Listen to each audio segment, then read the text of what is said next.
We are on the air. It's time for PerfBytes. What the fuck is PerfBytes? The fourth square meal of the day. Don't put PerfBytes. Waffles, microwave ready. Blah-biddy-blah, blah-biddy-blah. So I can actually edit the show.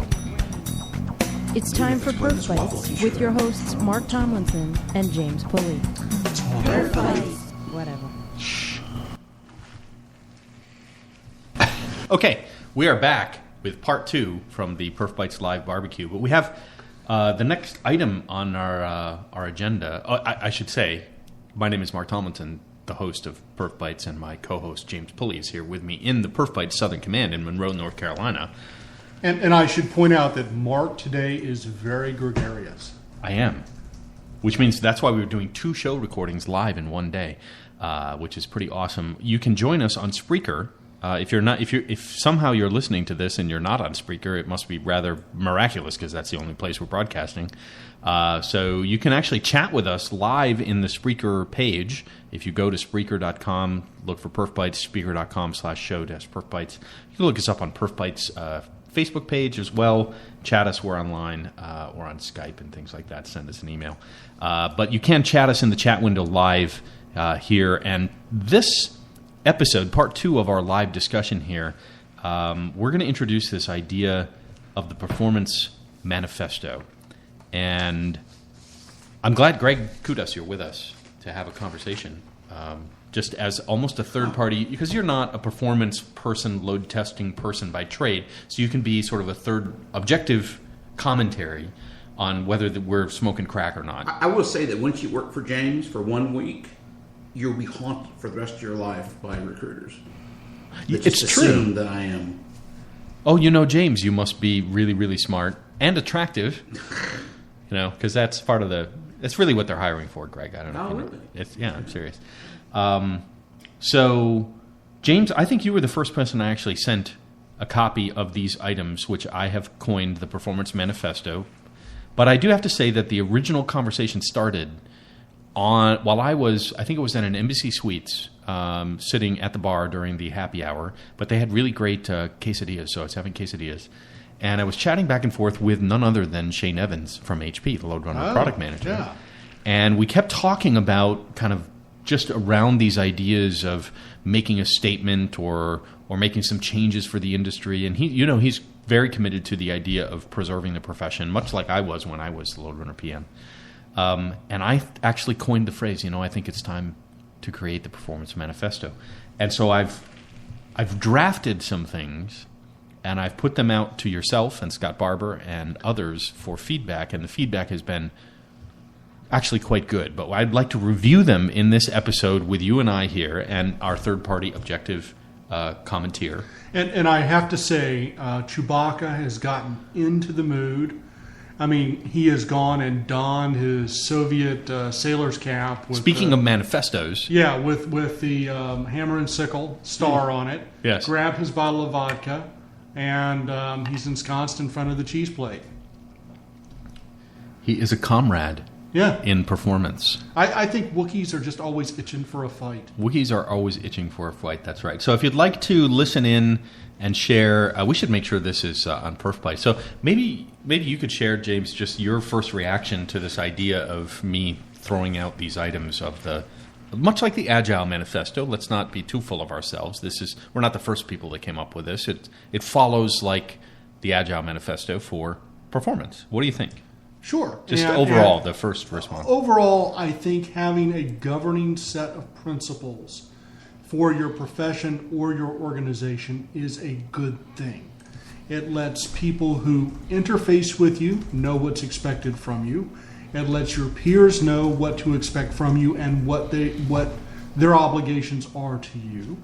And it provides good insight into what you need to grow into if you're not there yet. If they can be articulated in 5 items or less, even better. I know our organization has adopted a variant of the IEEE Standard of Ethics, which is very close to a manifesto and how it governs your behavior. So I'm all for it. And do we get to shoot something? Do you get to what? Shoot something. You mean it's like a like a manifesto where you kill people half to the achieve your manifesto, right? Well, achieve your isn't that goals how a by manifesto works? Every time you have a manifesto, somebody gets No, shot. we're not manifesting a regime change. We're manifesting ideas for the improvement of mankind, particularly IT professionals and performance. So, actually, okay, the only people you can shoot are the PMs because they're the font of all evil. Dev leads? No, dev leads are on your side. It's the PMs who kind of drop the ball. It's the marketing department who fails to call the IT guys in ops and say, we're going after PMs and marketing. Okay. Sorry, no offense to people we love in that profession, but you gotta So I've put out a few feelers there to folks on this. So let's talk about the Performance Manifesto in much the same way, and we'll go through each of them. We're just a few minutes into our broadcast, but we'll go into the first item, and I'll just throw out the first one, which is quote unquote a part of the item number 1 of the Performance Manifesto. We value whole system monitoring, measurement, and awareness in our performance analysis versus isolated, discrete measures of components. What does that mean to you, James, when I say? If you're not monitoring, you're not testing. So that's yes, that's one part. I think the other part is if you test only one endpoint, one method, one component by itself, and you report back up to management that all, the performance was great, but you fail to tell them, hey, we didn't measure the CPU of the whole system, we didn't measure other components, we didn't do this other stuff.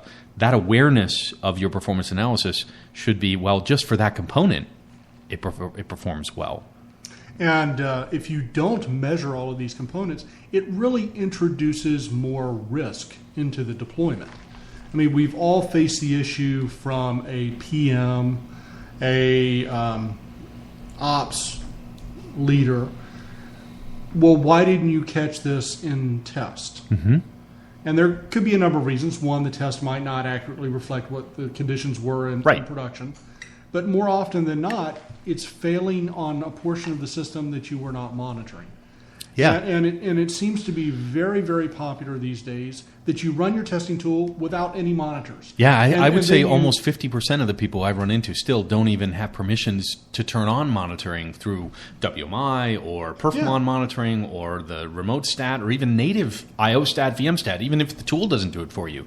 Get on the box and run RStat, PR stat, run IO stat, or VM run a stat. shell script and export the data and then pull it into the analysis at the end.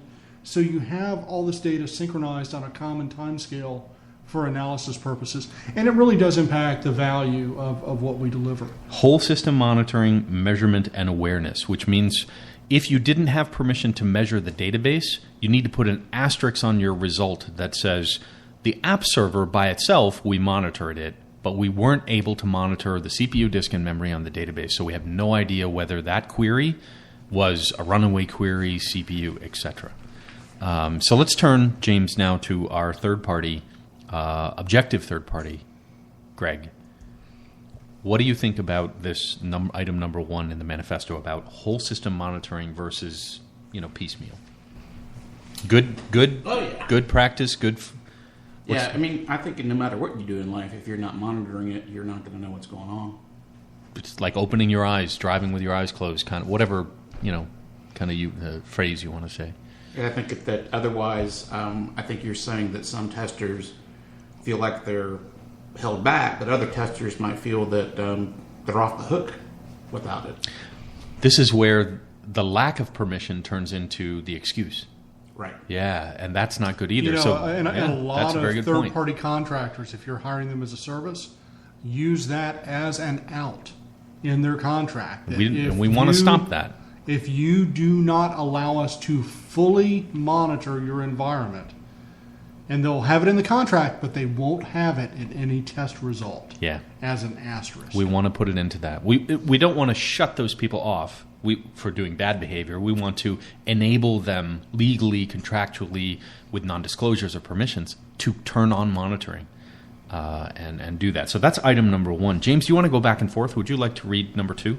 Absolutely. Number 2, We place a priority on the elaboration of the meaning of performance results. Hang on 1 second. Before we go on to number 2, I'm very sorry to interrupt you. Ben Simo's with us online in the chat. He's saying more often than not, I find people ... and we don't know yet about monitoring. I know, that would be very good. So we're going to have to monitor Ben's conversation for just a moment. Well, I was looking at you, and out of the corner of my eye, I saw his chat pop up there, so hopefully we didn't lose him. Yeah, exactly. So, we're going to come back to Ben, who has a comment about item number 1. I'm sorry to interrupt number 2. Go ahead. Okay, number 2. We place a priority on the elaboration of the meaning of a performance result versus providing the test result as the product or outcome. So, just to paraphrase this, we're not simply taking the test output, putting it on a sheet of paper, and handing it to you. A manager? That would be a handing product. it to a product owner, a dev, or someone else. We want to hand you the meaning of that test result. That is, what does it mean if CPU is at 98%? What does it mean if the instruction queue depth is constantly increasing? What does it mean if we're always running at 98% memory?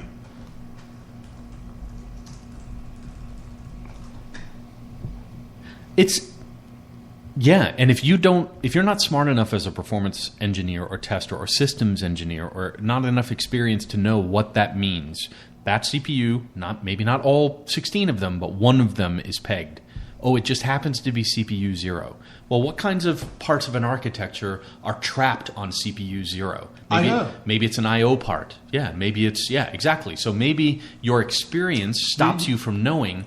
And what we're saying with this one is we want to elaborate on the meaning of that. Meaning, the meaning would be, what I sense from that is it's important to someone else. A system manager says, why didn't you tell me it was only one CPU that was pegged to 100%? That tells me something totally different. It has a different meaning. So rather than just saying, here's some results, you go figure it out, we're actually saying that if you're going to be a performance tester and an adopter of the Performance Manifesto, you actually are going to start being committed and prioritize, hey, I understand the meaning of what these weird results mean. You're going to take the output and you're going to put something on the front of that translates those metrics via system metrics in terms of response time or monitor metrics into something directly related to the business. I covered this in my performance analysis workshop on the idea that there's analysis, which is usually deconstruction of an idea and data, and then there's synthesis. Synthesis is bringing the data back together in a context or with different language to derive worth or meaning or value or some understanding. So it's really synthesis that makes that happen. So again, we'll turn to our third-party objective bystander. What are your thoughts on this, number 2? I think you've got a couple hurdles. One could be the person you're presenting the data to can use the fact that they don't know what you're talking about as an excuse. On the other hand, you can find a customer that's reluctant to receive the data, and that can come in many forms. I have a client in a server upgrade process, and I told him if my information to you isn't good enough to fire me, then it's not good enough. And he would always like, well, I don't need to know that. It's like, well, yes, you do. Yes, you do know that. So those are 2 great warnings on this one. Is it the performance testers or engineers' job to take their product owner, who may not be technical enough to really understand the meaning of some performance thing, they could use it as an excuse to get out? I think I would take that as it's my job to help translate, because of all the people in the whole company that know how to translate performance into the real world, probably the accountability should fall on me. And that's why I say that we need to provide that analysis as the top-level view when we hand the result over. It should have meaning and not just zombie results. Yeah. Okay. And the second thing you said is they use it as an excuse to get one. They might just not get it. Hey, it's 4th of July. Congratulations. Well, I think maybe sometimes you don't need a manager or partner to come up or down level-wise. They need to come sideways. Sideways. Okay. Very good. So that's number 2. Thank you, Greg. Excellent commentary and feedback on that. Ben's comments on number 1, and thanks, Ben, for joining us. If you'd like, Ben, let me know. We can actually turn on the audio and have you be live on the show. He's basically stating that he's had managers come to be after they're given a performance test report from their temporary contract testers, and they ask, what does this mean, and what decisions do I need to make? 2 great questions from a stakeholder. And turning those metrics into actionable information in relation to what stakeholders care about is needed. Otherwise, the results often become meaningless or misleading in data. So I think also as part of number 2, we might want to refine that with, in a void, it's really on the performance engineer to step up and do that translation, go the extra step to the business, to the non-performance, let's call them normal people, because we're not normal load testing performance people. Remember the gig we wanted to do and go out, man on the street, and ask a normal person, just, hey, what's processor cache? And they go, it's a foreign currency of some kind. I can get it out of the ATM. No, I'm sorry, ask a normal person. Isn't that where Saddam hid his weapons? That's right. Oh, yes, the performance cache. No, actually, that was Kate Bush, I think, when she did her Revive show, did a tour again. Yeah, it was performance and cache. No, because the ticket crashed. Yeah. All right, back to Performance Manifesto number 3, and there's only 6 of them, so we're halfway through. It's on you, Mark. In number 3, what I propose is a phrase that goes like this: we prefer to facilitate clarity in the definition of performance requirements versus waiting for others to define the requirements for performance. Now, what do you think I mean by that, James, when I say that? Well, all too often, and I notice this more with the highly structured contractor. Sure. I have no requirement. I won't move forward, or I'll make one up and move forward. Which is more dangerous? I think it's make one up. Is more dangerous, yeah. Yeah, because everything's still moving forward, assuming that this is robust and good and whatever. Yeah, you can see this commonly with I'm going to start building scripts before I even understand what a requirement is. Yeah. Well, how do I understand what to build until I know what to measure, what transactions, what the workload should look like, exactly. Everything. I need a test. Okay, fine, I'll give you a test. It may have very little value. But on the performance requirements, I want you to clarify that one for me, Mark, because it does have certain characteristics of, hey, we want to take ownership of this piece versus waiting for someone else to clarify it. I'll tell you straight up, I've watched so many large projects that are just a sinkhole for money and a waste of time that go into people waiting around for someone else to decide what they need. And the only thing that's missing is that nobody's just giving them a little help. This is the facilitate clarity, right? Where there isn't clarity, somebody says something like, well, it should be the same or faster. That's ambiguous. And engineers, we don't do well with ambiguity, right? If you can do well with ambiguity, you remember at Microsoft, that was one of the things we were evaluated on, it scored. So my point in this is that and the thing is we prefer, and just like the Agile Manifesto, it's like, hey, we have a preference, and our preference is in the absence of clarity on requirements or desirements, even if Scott Barber is right about calling them desirements. It's that thing where somebody decides, there's value in us having faster response time. There's value in us reducing our CPU. There's value in us doing that. We don't really know the specifics, but we know it should be better than it is today. What a performance engineer or performance tester should do is say, let me help you get more clear about what it is you really want. So instead of waiting for somebody else who's not a performance expert, the worst thing in the world is having somebody who's just a product owner or an MBA or somebody who doesn't really understand performance start and throw numbers around, and they always get shot down. So let's help them. Let's facilitate that. That's my point. Now, here's what I've seen some people do. It's maybe not the best way to handle this.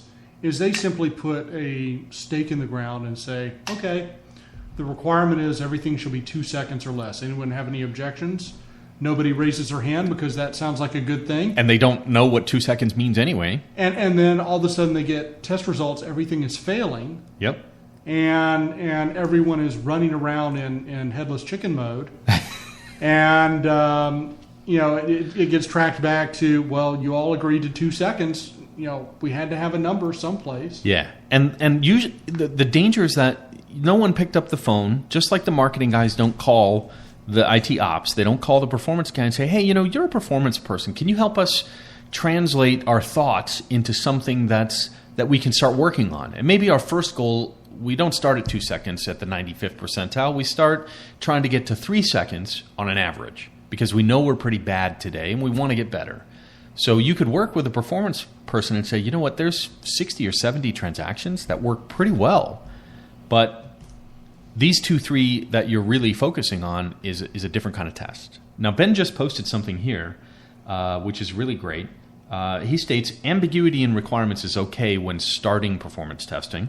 The results of testing can help refine that understanding of what is and what we care about. Now, I had a great discussion with Alex Podelko a couple of years ago on this very issue. Yes. If you lack performance requirements, are you actually testing, or are you engaging in what would be called classical experimentation to find out what is possible? And that's a little bit of what what Ben is saying. Start with what we know, test, analyze the results, and then use what's you learned to keep facilitating the discussion. So I think he's agreeing with the idea of proactive facilitation, but your conversation with Alex would beg the idea that, there's a phase of your work. If you're starting from something that's unclear, you're going to experiment and then come back to the stakeholders, the business, and say, guys, you know what, on this transaction, we know X, Y, and Z from our exploration. X, Y, and Z, that means our real requirement that we should shoot for is 2 seconds. Now, it really is 2 seconds, but not at the 95th percentile. There's too much variability. Let's measure ourselves at 90 percentile, then call up the legal department, then write the contract and put the numbers in the contract. Don't work backwards from that. So testing is experimentation is Ben's comment here. I couldn't agree more. It's experimentation, but it's also hypothesis-based research in some stricter, where there really are requirements, ergo fib lots. And that's where I'm looking at that strict requirements definition versus an information gathering. Yeah, as that differentiator. Exactly. Very, very good. It looks like Greg's going to take some pictures of it, which is totally awesome. This is the birthplace of the Performance Manifesto, and he's looking at it right here. Marvelous. Post it to Facebook for us, brother. Number 4, James, you are up. This is the 4th item. This is really great. Ben, thank you for your comments on this. And again, let me know if you feel like getting on the air with us. We'd love to have you. So, Mark, we respect a separation between performance engineering, which has a proactive basis, versus performance testing, which has a reactive basis. Now, part of a manifesto in my book was, if you have to choose between performance engineering or performance testing, instead of blurring them and lumping together just because you want to get a job and no one hires performance testers, so I'm going to call myself a performance engineer and now they'll hire me for twice the bill rate, let's get rid of that, okay? Because it all should be the same bill rate at the end of the day, because you know what? If you are proactive, if you have a choice between being proactive or reactive, look, if you look at Agile, you look at Cloud, you look at DevOps, you look at all the other mega changes that are happening in IT, my thought was we respect that there's a difference between these two things. And there should be a difference. What do you think? On the classical basis, performance testing falls as kind of a sub-discipline under performance engineering, where you have capacity planning, you have some development activities, things of that nature. Yeah. But I think to simplify it this way, to help explain to our customers better what we do and what the differentiation is between these disciplines, or one sub-discipline versus another. Right. Having one being proactive, which can be on requirements, user stories, facilitating conversations, looking with the whole classical shift left into development, things of that nature, catch errors earlier. Yep. Versus this process of performance test, which is inherently a reactive item at the end, requirements, experiments, whatever we want to call it. It's more validation at that point. It should be validation. And this is the point I'm making, and this would be like, that's a good thing. But if you are a performance validation, performance testing, certify it for release management kind of tester, and that's your role in your community, don't go to the dev lead and say, I can start doing early performance testing engineering, because you might not know how to facilitate through ambiguity in a user story where performance is missing. You might not know how to pare your test down to the component level and do maybe TDD for performance, right? So you work with very small tests and grow them. You may not be used to working with stubs, simulators, that kind of stuff in a dev environment if you don't know how to build those. So I'm just, this point is, we respect that there's a difference, and therefore if somebody really believes in the manifesto, they also know their place. I know when I'm being a performance tester and a validator versus a totally different kind of operation or mode for proactive work as a performance engineer. Now, we missed out on Greg's comments on number 3, but we did get some feedback from Ben. What are your thoughts on number 4, this performance tester versus performance engineer? This proactive versus reactive as the dividing line. What do you think? Do proactive as much as you can. But from a perspective of clarifying what we do as an industry, performance engineering versus performance testing, does this help to clarify to you, maybe as a prospective customer, what we do or where our roles are? I think that's important. I think customers should understand the total solution and not just the scripts themselves. Okay, so just to translate a little bit what you're saying, they should understand not just the test criteria and validation of the test criteria in the execution and results. They should look at why we're creating those, being proactive. There is a difference in discipline, experience, kind of the things you do, who you talk to, etc. And part of that might go back to number 2, I believe. A little bit. Yeah, it could. They're a little bit of overlap. So let me draw a line there. All right. So Ben's comment, which is always wonderful that he throws comments and wrenches into our thinking, wrenches that make us think, I think is the right way to Ben, by the way, we're delighted that you're spending a portion of your 4th of July family time. Us. Yeah, with the other orphans of performance and testing. Thank you very much. We appreciate it. He says one can test proactively too. Test, experiment before and during the design and implementation. I think that's absolutely true. Yes. But the definition of that test or experiment, if it's happening with somebody who's a traditional performance validation testing late in the process kind of person, they may not be, like Greg's point to number 3 and number 2, if you move them in a proactive mode where there is no definition or no clarity, they might fold their arms and say, well, I can't test or experiment without somebody telling me what the non-functional requirements are. And so I'm kind of saying there's many different behaviors. That's just one example that sort of there is. I'm just saying we respect there's a difference between these two things. Oh, sure. And sometimes it's not necessarily a test or an experiment. Yep. It's simply gathering timing records so you can tell if something is improving or degrading from one build to the next. Yeah, even at a very atomic level, so you can make decisions based upon that change. Yeah, exactly. He also points out that I think in commentary to my example of the person who would just wait for NFRs, they're not really testing. They do the after the fact validation, quote unquote testing.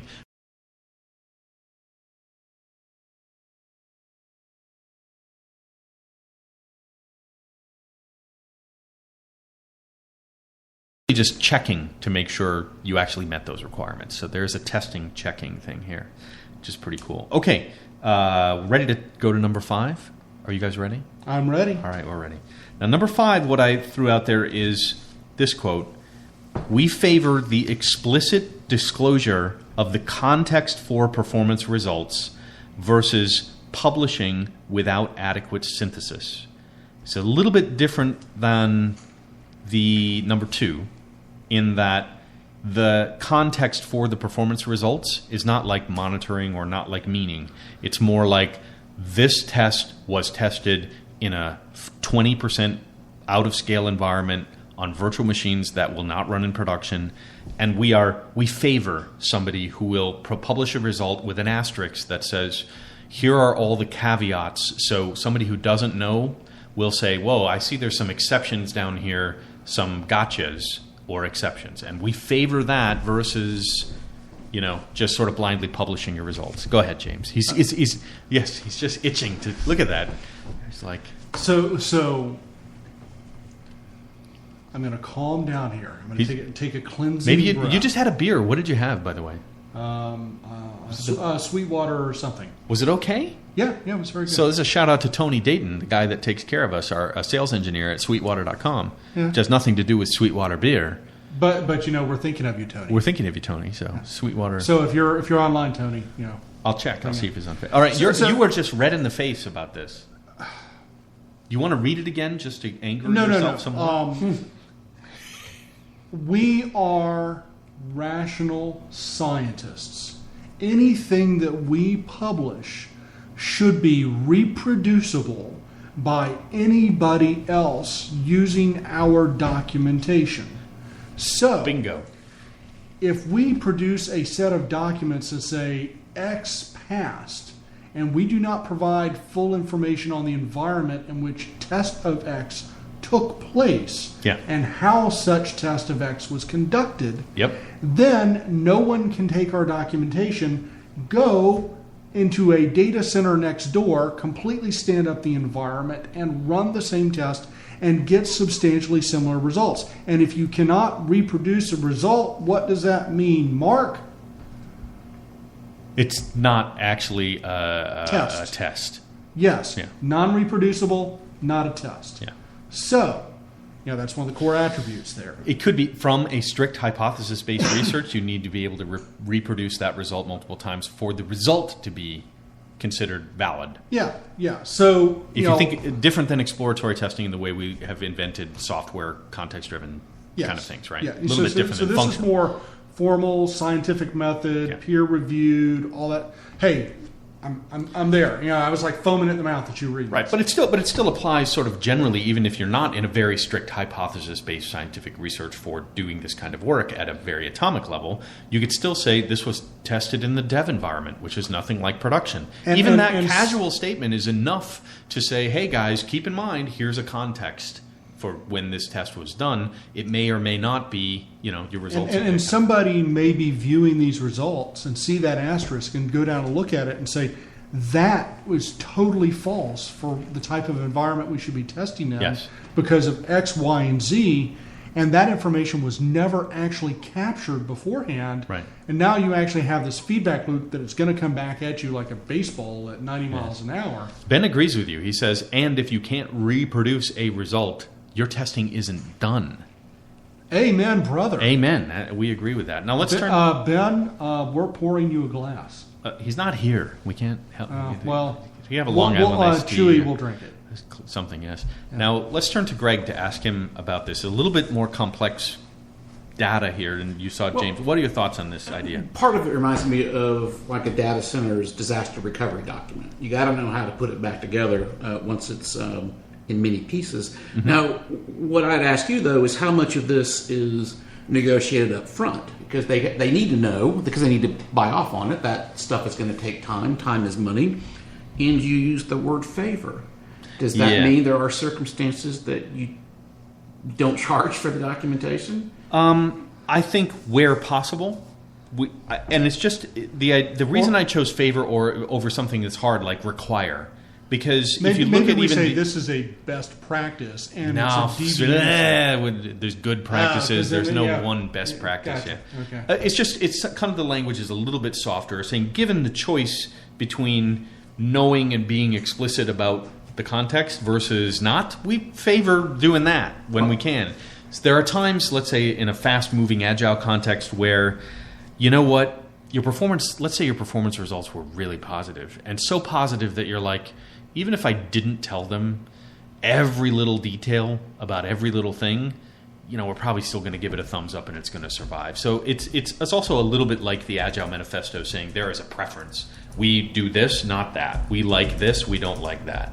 So it's just kind of the language. But I'm open to changing it but I will not use best practices because there's only... You will not do best practices, right? No, there are He good... will not do best practices. No, I will do better practices than others. I will do really freaking good practices. I will do practices appropriate to the time and cost and money, right? So, yeah.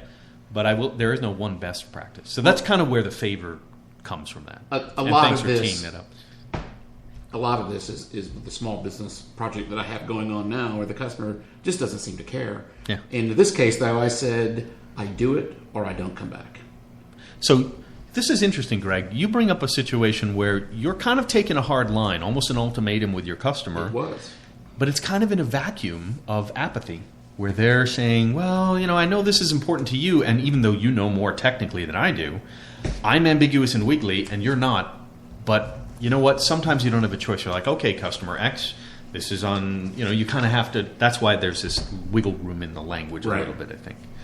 Excellent commentary, though. I think that's absolutely right. Ben is typing away, even though the wonders of Skype after the Microsoft acquisition it's really been lame. You got 3 ex-Microsoft guys, not part of the Skype world. So, guys, you got to work on this. It's not doing good. James, any last thoughts on number 5 before you move on? No, I'm with Ben. You're with Ben on that? Yeah. I think so. But all in all, it's fairly good. Yeah. A fairly good, I think. Like it needs to be reproducible and documented. Let me make one more comment on number 5. Being a guy who you worked for several different IT tools for production and test and app development, your tools can generate the majority of this information automatically. We're talking about objective system metadata that you could just say, every time I run a script, bonk, it creates this data. Now, granted, dumping it in mass into a database that no one will ever look at, maybe we have a communication issue that we can refine. Maybe there's another tool that says, of all the metadata, here's we can order them and sort them. Here's the most important differences. I mean, we could get more elegant, but at least this is the essential item in number 5. You're talking number 6, the last one. Oh, Ben has another comment here. He says, I've had cases in which I do what the stakeholders demand, and I also do more because the work is needed to do competent professional work. Sometimes this means doing some work on my own dime or time. And I think that extra work is really going the extra mile to define this context. Now, Mark, I know you have done this. I've done this. Greg, I know you have done this. Hang on. He goes on to say, and then use the results of that extra work I do to help convince the stakeholders that they need this extra work. Yeah. So it's sort of a self-fulfilling prophecy. It's really helping people who don't understand performance that once the light bulb goes off in their language, they're like, oh, now I see. I should have given you twice the time instead of just 2 weeks. I'll give you a whole month next time. And I'll really love it. I'll really get meaning and value out of that work. Okay, James, sorry, go ahead. So number 6 is kind of a shout out to Bob Westcott. Comes from the modeling side of the house.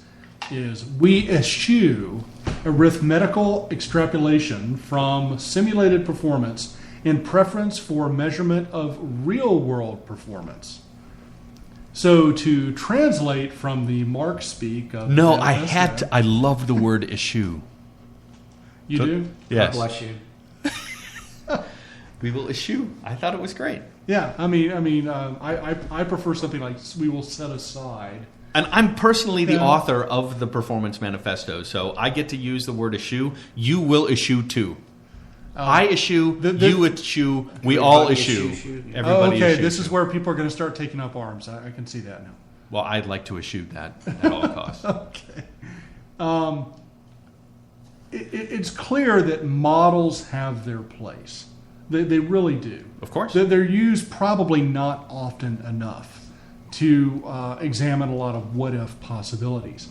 The challenge with models, no matter what they're built in or what they are modeling, say a queuing model or a queuing model, a system model, or something like that, is at some point you have to make an assumption about a piece within that model.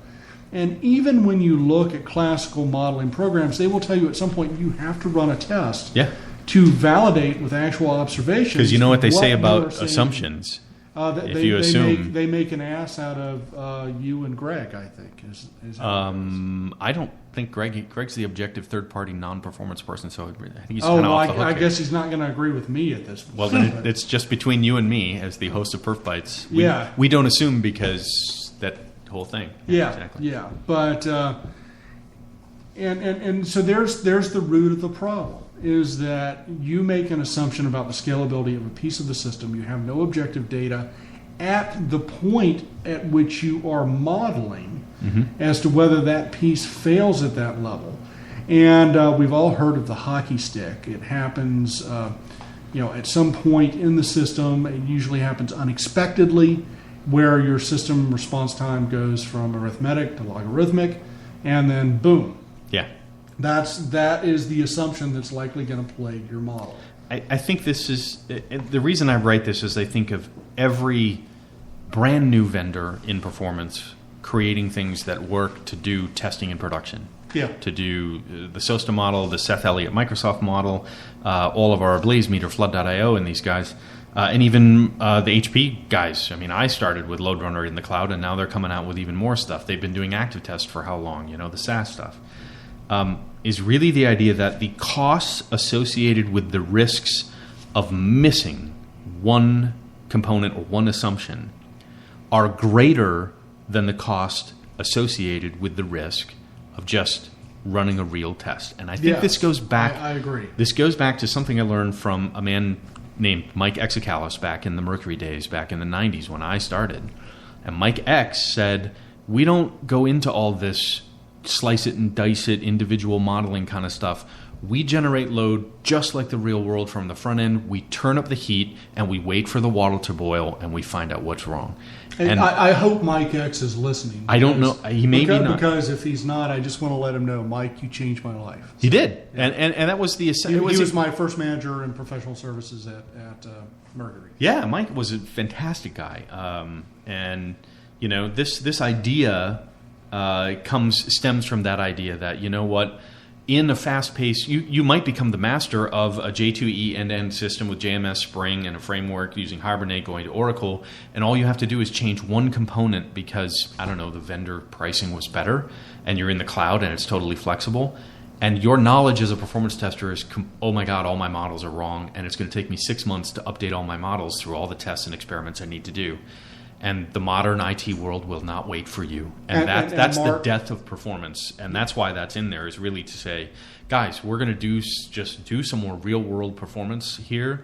Change something, we'll run it again. If it really matters to the end user, we'll see it in the script. We'll see it. Now, Mark, you brought up a really good thing that I see in a lot of classical modeling-heavy situations, is these models take months and months to build. Yeah. They don't go for gross elements, they go for really fine elements, so they're trying to model everything, and the value declines with each fine level metric they go after. Yeah. And I think the value is often impacted greatly by going for the more intricate model than the kind of the gross model, right, and then validating it. Yeah, and I'm not dissing, CA and the high performance stuff or the TeamQuest stuff. I love them. If you have the time to do it, and let's say you're working for a hardware vendor or a software vendor where you've got extended months, and those guys make a lot of money. They have money to say, look, go in a hole for 6 months and really beat the heck out of this processor architecture at Intel in Hillsboro. You're going to do, these models are invaluable, right? But even I remember the Intel guys putting together a mule and rolling it up to Redmond, and we would run it under real-world load in the lab. Every one of them, it's together. So if you're a performance tester and a signer or a agreeer of the Performance Manifesto, you eschew having to do arithmetical extrapolation, because also when you publish your results, you're probably talking to a VP or a stakeholder who doesn't know math.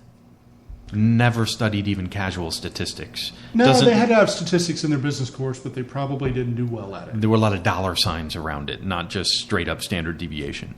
Well, it was, manufacturing quality control. Usually, yeah, exactly. Sigmas and shit like that. So this is the idea in a performance capacity. There's more good to be done and more risk to be mitigated at a lower cost if we just focus on simulating the real world performance. And those are the 6 items that I came up with that I think would contribute a great deal of good to our discipline, to our profession. Can you think of any others, James? I really think there needs to be something in there about helping your peers to be successful. Okay. Now I know some people listening to this podcast are probably going to say, Pulley, for all the things that you say publicly, that's pretty hypocritical of you. True, you can be kind of a meanie on the forums. I am. I can be kind of a hard ass. Yes. Admittedly so. But I will go back to a conversation I had with Mike Foley Oh yeah. in 1996 on Windrunner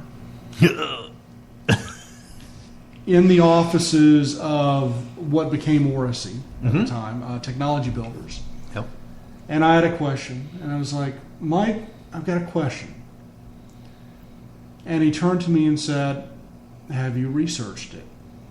Right. Have you looked in the help files? Have you read the manual? He went and grabbed his manual. I don't know if you've seen those, well, many people haven't seen a manual for Mercury products in a while or mini testing tools in a while because the vendors don't generally ship them unless you pay extra cost for them. Or they've gone to electronic format. Yeah, they've gone to electronic, they've gone to PDF format. But Foley had at his desk a manual that had those little index tabs that you can buy at the store. Yep. And you can write your own labels for. And it was indexed all the way down the outside of the spine. And, well, not the spine, but the open end of the book. And he could literally, at a moment's notice, if he needs to pick something, he could go grab it, open it up, and find it. And I recall that some engineers would do something similar to that at Microsoft when they were on the phone as well. Yeah, I have a SQL book that's like that. Yeah. I have a number of books like that as well. But Mike's point was well taken, which is I cannot help you unless you are willing to help yourself first. All right. And many people mistake what I often tell people online as being acerbic is instead I'm really saying you need to do work yourself. You're being Mike Foley. You're saying it's worth it. I am being Mike Foley. I am passing that downstream. It may not work for everybody. Okay. And there's probably an assumption on level of knowledge coming into the profession, maybe that we need to make as well. That you need to have some foundation skills. But even if you look at the statement of ethics for our own organization, which is derived from the IEEE statement of ethics, there's a statement on there about working to make sure that your peers are successful and that they don't undertake items that they aren't prepared for. So, if knowing you and knowing all of the episodes that we've done in PerfBytes in these years, what I sense is what you, to paraphrase a little bit, maybe come up with a number 7 line, is that you recognize self-motivated learning as an essential part of being a successful and valuable performance engineer tester. Absolutely. Versus, because each one of these has a versus going along to get along at the skill level you're at and violating numbers 1 through 6 because you weren't willing to read a book. There are certain attributes which are really core and critical, independent of skills. Okay. So if you think of skill as like I know operating systems or I know how to use a tool, attributes are curiosity. Yes. Communications. Okay. I'm writing these down. Research skills. Well, that's a skill, but there are attributes and then there are skills. But there are certainly some attributes which are key and critical. Okay. And that curiosity is definitely got to be there. So and peer checking, right? Yeah. If I come up with a theory, I bounce it off of you. Hey, have you done this before? Peer to peer. Okay. Two comments back to you on this. One, you're going to author point number 7 on this, I think. Okay. If we can make it stand. Yeah. Number 2, you have to do it in a way that is really actually specific to performance, because you could say some of these things generally about anyone in IT coming out recently. It's too general. Let's think about it. It is better performance. to be a spark than to be adult.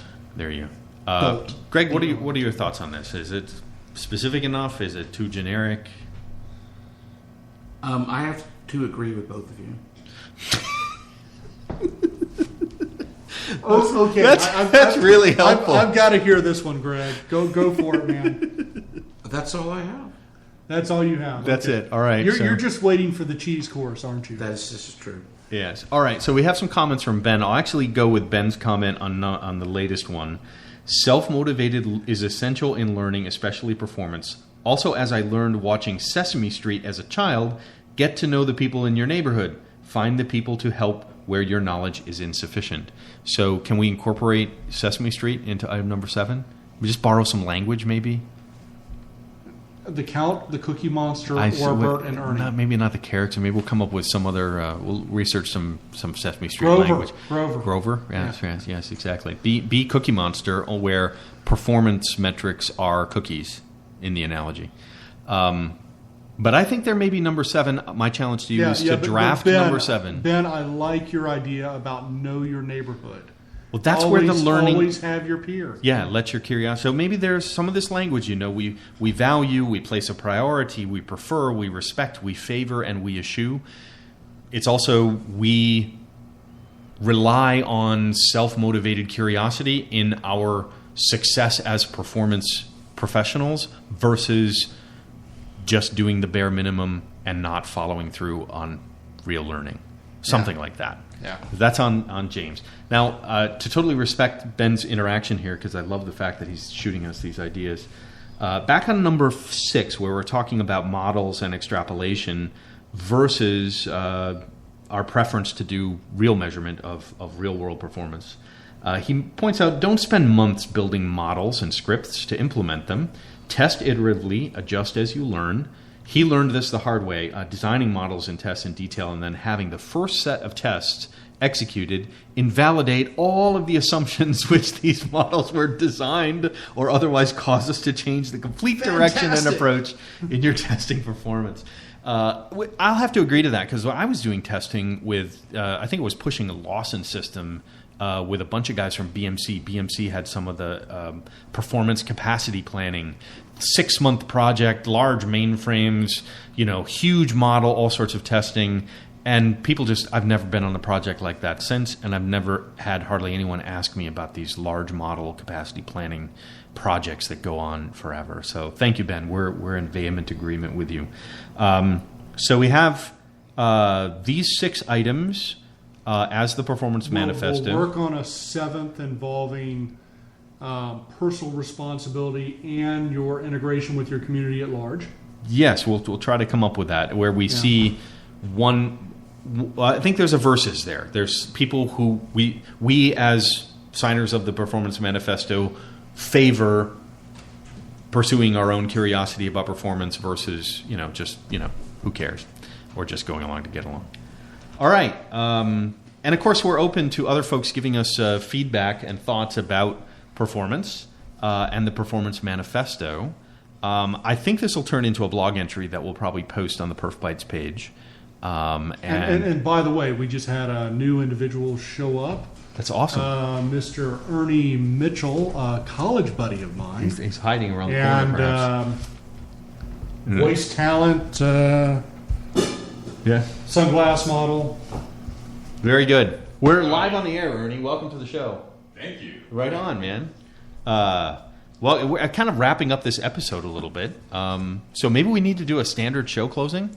And, Greg, any final thoughts? Hold on. We have 3 punch list items on. No. We'll come back to that in part 3. Oh, okay. Yeah. That's done. We'll just have that be part 1. Then we'll come back to part 3 here, and Ernie can join us. Okay. For part 3. Yeah, we're gonna keep going, man. We're just making it That cheese party is time. gonna go bad. No, we'll actually have the cheese because it's on the list for the next part 3. Yeah. Okay, so Greg, any last thoughts on the Performance Manifesto? Well, I don't think towards your last part that this is exactly the same, but something that I call the Las Colinas effect, which is you don't communicate with your peers because you don't want them to have your knowledge as a competitive method. So I do like the idea of knowledge hoarding kind of thing. Right, because you wanted to get a better score than other people. So I do like what James was saying about number 7 and how to appropriately use peers. We might work that into Ben's point that you were saying about sort of know your neighborhood, and the neighborhood's a friend. Sesame Street was friendly. People would share information, and we're in a new world of open source where people are sharing everything.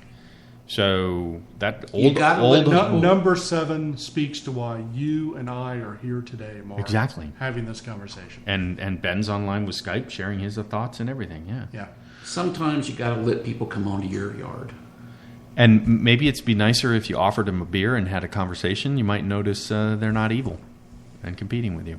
All right. So in the background here, James. What's our next step? And we were going to look to sign this. I mean, I've sort of de facto signed it, but I think we're going to go through one more version 2 here. So we need. Remember, when we sign, we'll get Ben to sign it because he's already contributed quite a lot of his commentary. When you sign this, King George has bad vision, so sign large. Sign large, yes. Like John Hancock, or excuse me, Prince George has bad vision at this point. That's exactly right. All right, so let me fire up our background music here. I think it should be going somewhere. I have no idea if you can hear that. Well, thank you, listeners, for joining part 2 of the PerfBytes Manifesto episode, part of the PerfBytes 4th of July Barbecue version 2. We're going to come back with part 3. We're going to take a little break and refresh ourselves. And I just want to let you know this section of this PerfBytes broadcast is powered by Ardbeg and vinegar. Ardbeg and vinegar. We had vinegar in the coleslaw, right? And in the barbecue. Yeah, and in the barbecue. You knew that, right? No, I just knew it was barbecue. No, that's showing props to your. Yeah. Anyway. Greg, please do not leave. Okay. Yes, please keep in mind that all of the contents of this PerfByte about this brand new Performance Manifesto is copyrighted and protected, similarly to the way that Greg is protecting the ownership of the meaning of the word barbecue being vinegar-based and not weird, pork. Saucy red something or other from another planet called Kentucky. And if you mess with the content of this PerfBytes episode, Greg pretty much come to your house and have a chat with you in the parking lot.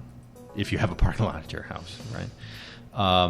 And we'll be back for part 3. But special thanks to our sponsors, Flood.io and Cubic Load Pack. We're renewing that. And all of our friends who have contributed. Shane Evans from HP, Load Runner Product Manager, who kind of said, yeah, let's do a Performance Manifesto. We'll see if we can't get him to jump on board and sign it. That would be awesome.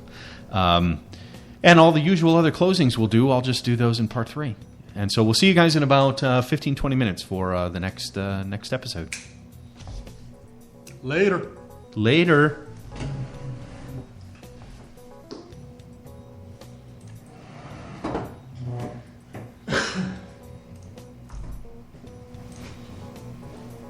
Should be going. I'll effect introductions to everybody.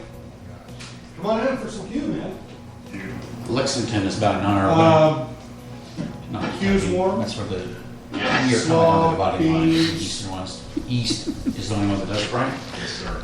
So even western North Carolina barbecue is not barbecue. Enjoy. There you go. And I would be interested in your critique as a former bartender of our solutions. Yeah. Oh, I can see you have some good stuff over there. Okay. Already. Mr. Ray Mitchell. Hey, Mark. Nice to meet you. Nice to meet you as well. Yes. Well, you do. You have a great voice. You're welcome to our small broadcast. Warning, if you sit there, you got to come back every year. Or something. Actually, I have an SO7D at home with the that do the NPR voice thing. They push it and it's like But he's Greg? expert. Ray Mitchell. Hello. Hey, Greg Greg. Dudons. Good meeting you too. Oh, y'all are working for. Yeah. What a fun working for. Still going. Wait, you had a beer. I did. You know what I'm talking about, Los Angeles. Yeah, When I first drank into that, going, holy shit. Purposely going back now so other people can ask you. Please help us out. Yeah. Where are the cool places? Oh, yeah.